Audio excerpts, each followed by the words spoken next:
There is a kind of silence that is not empty, and there is a presence that makes no noise.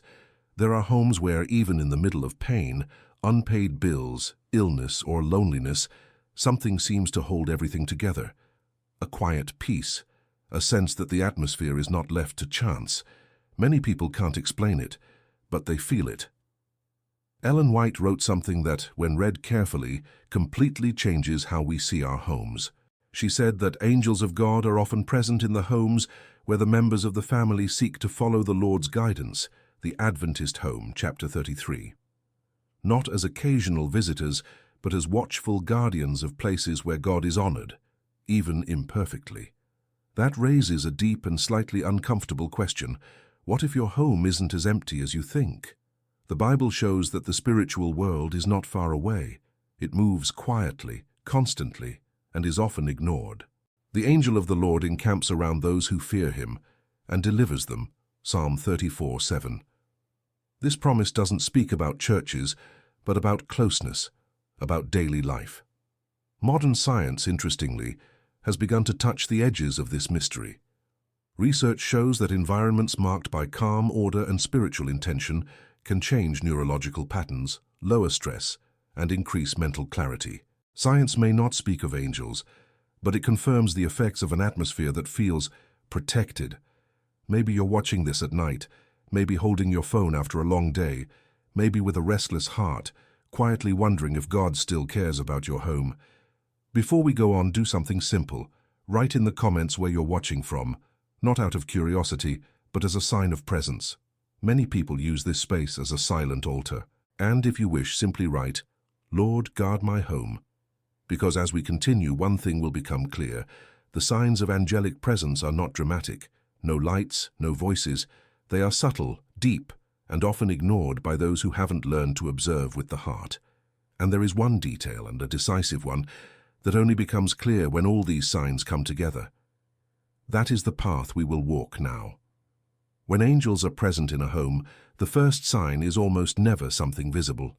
There are no external manifestations. What is noticed is something much deeper, a peace that does not depend on circumstances. It's not the absence of problems. It's not a perfect household. It's a quiet calm that remains even when life feels heavy. Even when there is illness, grief, financial stress, or unresolved tension, something holds the atmosphere together. Ellen White described this spiritual reality clearly. She wrote, "Wherever there is a home in which the members of the family unite in worshipping God, there angels linger." Testimonies for the Church, Volume 2. Notice the detail. She is not talking about homes without conflict, but homes where there is seeking, even imperfect seeking, where prayer is sincere, where God's name is spoken with reverence. In those places, the atmosphere changes. The Bible reinforces this same principle.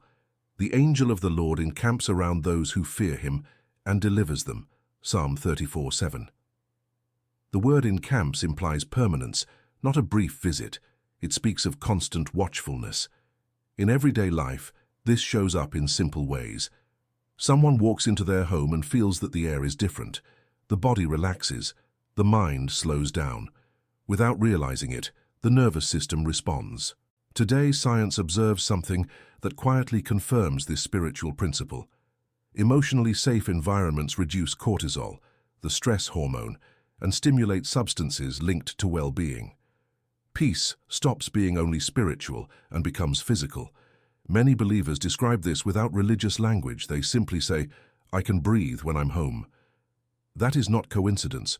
When angels are present, they influence the atmosphere. Ellen White explains that angels of God create an atmosphere of light, peace, and hope. The Desire of Ages, chapter 1. This atmosphere is not created by comfort or wealth, but by consecration. And this is important to understand. This peace does not come because everything is resolved, but because there is trust. Even in pain, the heart does not collapse into despair. There is an invisible anchor. Perhaps you recognize this now. Perhaps your home is simple, yet there is a quiet sense of protection. Perhaps you've thought, "I don't know how I'm holding on, but I am." That is a sign. Angelic presence does not remove trials. It sustains the soul through them. And when that support is present, something begins to awaken in the heart, almost unnoticed, preparing the way for something even deeper.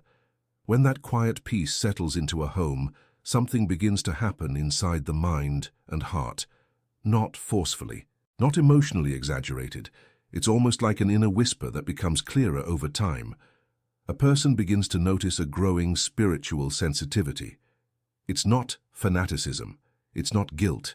It's a gentle awakening, a heightened awareness of God, a discomfort with too much noise, too much distraction, too much distance from what once brought peace. Ellen White describes this process with great clarity. She writes, "Angels of heaven cooperate with human effort to elevate, purify, and ennoble the thoughts." The Acts of the Apostles, chapter 2. Notice this. Angels do not force the mind. They cooperate. They gently turn thoughts upward. They awaken holy desires, often at unexpected moments. This often happens at night, when the house is quieter, when the phone could take all the attention. Yet, strangely, there is a desire to put it down, to pray, to read a psalm, or simply to sit quietly before God. The Bible explains this inner movement in a simple but powerful way. "I will put my spirit within you and cause you to walk in my statutes." Ezekiel 36:27. Before visible obedience comes the inclination of the heart. Modern science observes something that aligns with this. The human brain is shaped by focus. What receives consistent attention strengthens neural pathways. When an environment encourages silence, reflection, and spiritual intention, the mind becomes more receptive and less impulsive. That is why, in some homes, old habits begin to lose their grip, not through pressure, but through lack of desire. Excessive noise becomes tiring. Certain content loses its appeal. There is a growing hunger for clarity. Many people dismiss this as a phase, but Ellen White reminds us that this awakening is evidence of heavenly influence. She writes, "The Spirit of God, aided by angels, is constantly working upon the human heart." Steps to Christ, chapter 2. This moment is critical, because when this sensitivity appears, it can either be ignored or nurtured, and the response given here determines whether that influence grows stronger or begins to fade. Perhaps you are experiencing this right now. Perhaps you feel a quiet call to reorder your time, to pray before sleep, to begin your day differently. None of this is accidental.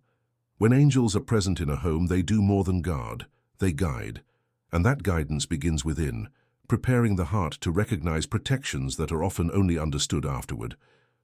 As this spiritual sensitivity grows, something else begins to appear, though rarely in obvious ways. It isn't announced, it doesn't come with warning. Most of the time, it's only recognized when a person looks back. These are silent protections, things that could have happened but didn't. Paths that seemed natural but were interrupted. Decisions delayed, unexpected detours, inconvenient changes that later reveal themselves as protection. Ellen White speaks clearly about this invisible care. Angels are constantly working in behalf of those who shall be heirs of salvation. The Great Controversy, chapter 40. The word constantly matters.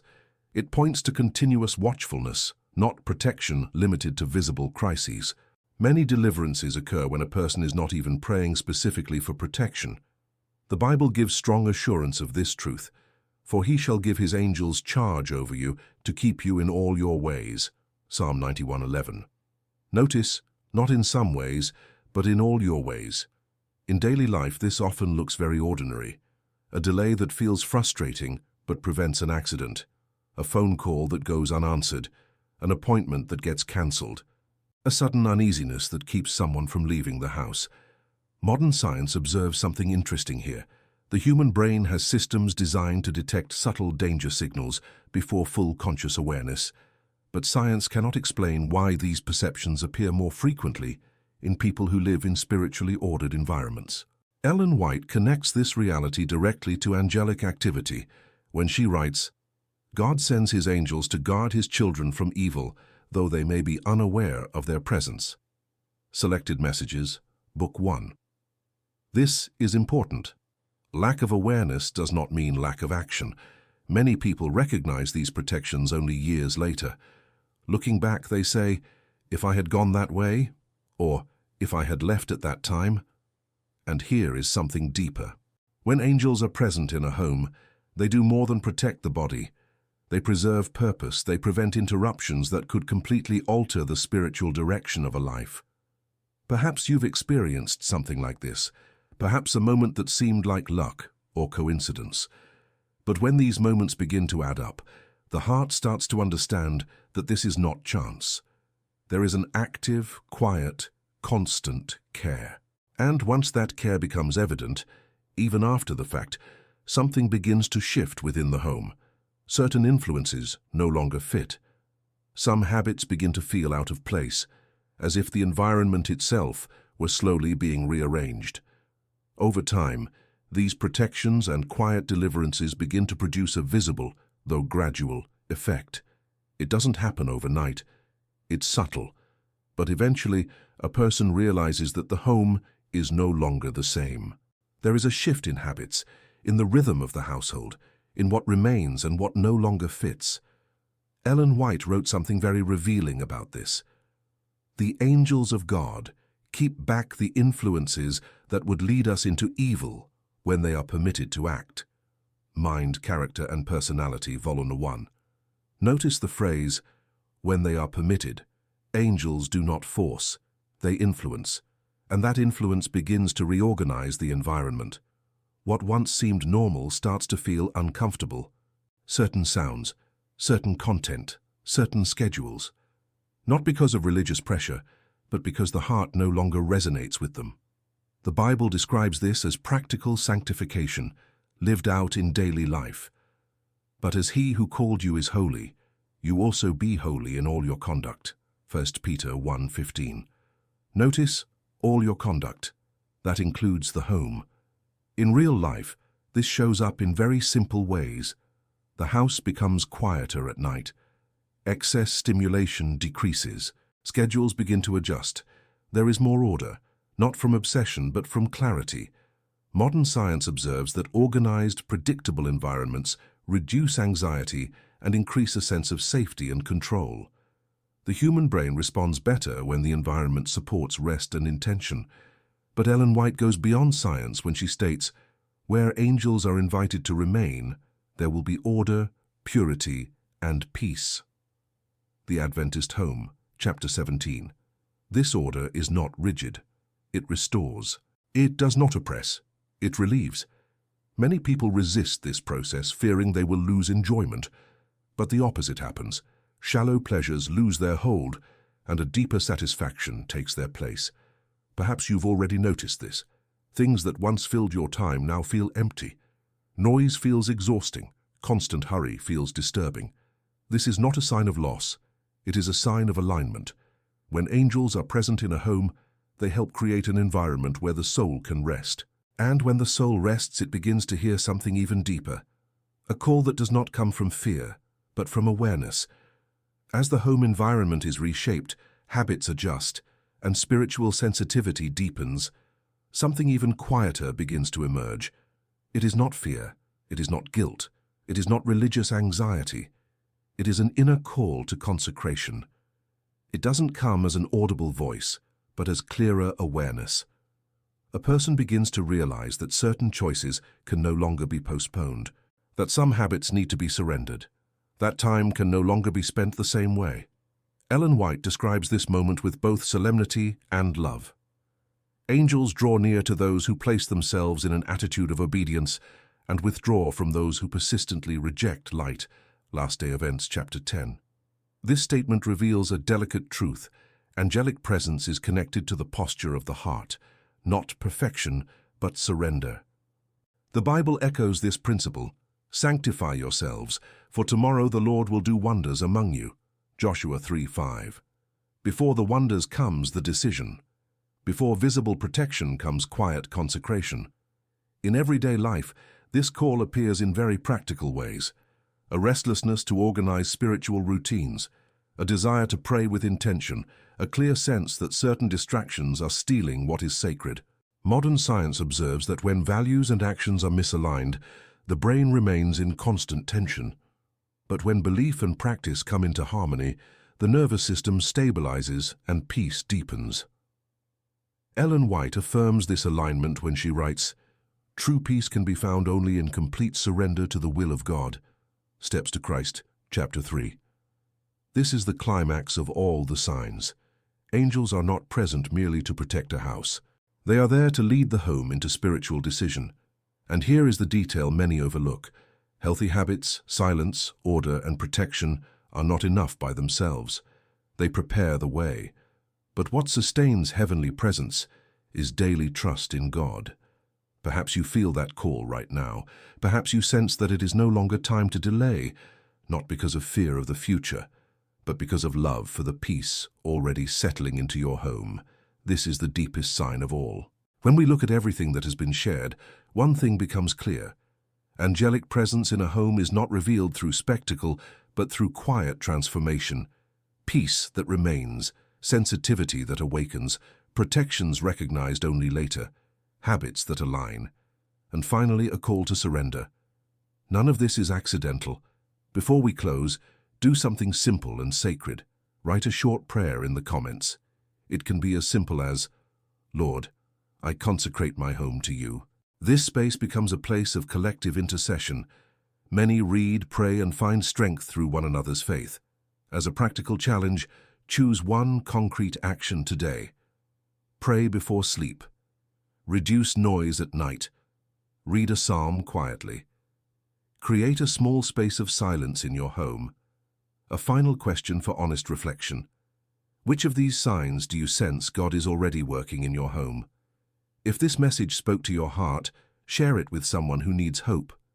Subscribe to continue this journey with us. In our next message, we will talk about what causes angelic presence to withdraw from a home and how to prevent it.